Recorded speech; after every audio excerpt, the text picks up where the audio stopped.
আসসালামু আলাইকুম সুপ্রিয় দর্শক, আজকে আমি আপনাদেরকে দেখাবো একটি দই কারখানা। আত্রাইড সুনামধন্য প্রতিষ্ঠান স্নেহা দই এখন আত্রাই থেকে নওগাঁ জেলার বিভিন্ন বড় বড় হোটেলে কিন্তু দই চলে যাচ্ছে। এই দই তৈরি করার জন্য বগুড়া থেকে কারিগর নিয়ে এসে রাখা হয়েছে। এই দই তৈরি করার পুরো প্রক্রিয়া আমি আপনাদেরকে দেখাবো। এখানে প্রতিদিন 6 থেকে 10 মণ দুধের দই তৈরি করা হয়। এই দই তৈরি করার পিছনে অনেক পরিশ্রম আছে। এখানে যে হাঁড়িগুলা দেখতেছেন, এখানে এখন দুধ গরম করার পরে কিন্তু ভরতেছে, ভরার পরে এটাকে আবার ঝাঁপ দেওয়া হবে।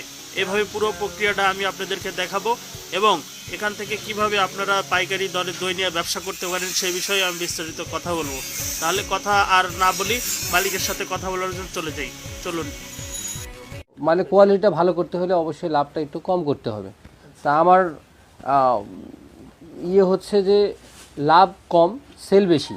আমি সেল বেশি আপনার পলিসি। আমি এটার উপরেই ফোকাস করতেছি আর কি, যে আমি আমার সর্বোচ্চ দিয়ে আমি যেন আমার মানে কোয়ালিটিটা ভালো করতে পারি।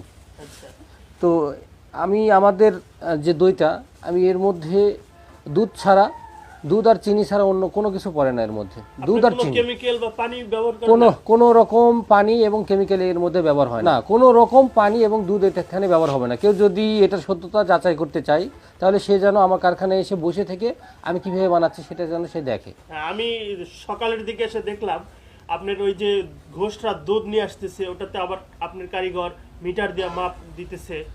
তো এটার বিষয় হচ্ছে আসলে আমাদের অনেকে বাজারে তো দুধ বাজার থেকে দুধ আসে, সেই দুধের মধ্যে অনেকেই পানি মিক্স করে। তো এই পানিটা যাচাই করার জন্যই আমরা আসলে মিটারটা দিই, যে এই পানির মধ্যে দুধের মধ্যে পানিটা আছে কিনা। তো মিটারটা দিলে আসলে এই জিনিসটা বোঝা যায় যে এটা আসলে খাঁটি দুধ।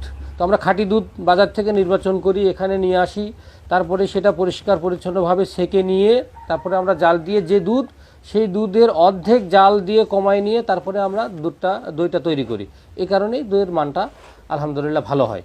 আচ্ছা, আমি জানলাম যে আপনার এই দই আত্রাই ছাড়াও আরো বাইরে চলে যাচ্ছে। কোথায় কোথায় দিচ্ছেন আপনি, সেল করতেছেন? আল্লাহ পাকের রহমতে আমাদের কারখানাতে থেকে এখন নওগাঁ বড় বড় কয়েকটা হোটেলে দিচ্ছি, যেমন পঞ্চভাই হোটেলে, হোটেলে মাল দেয়? হ্যাঁ পঞ্চভাই হোটেলে মাল দিই। তারপরে হাজি নজিপুর ওখানে মাল দিচ্ছি। হ্যাঁ নজিপুর, পঞ্চভাই। জি, আল্লাহ রহমত।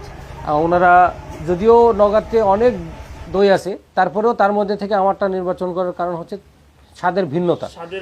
হ্যাঁ, স্বাদটা তাদের কাছে হয়তো আল্লাহর রহমতে ভালো লাগছে, এই কারণেই তারা আমাকে অর্ডার করছে।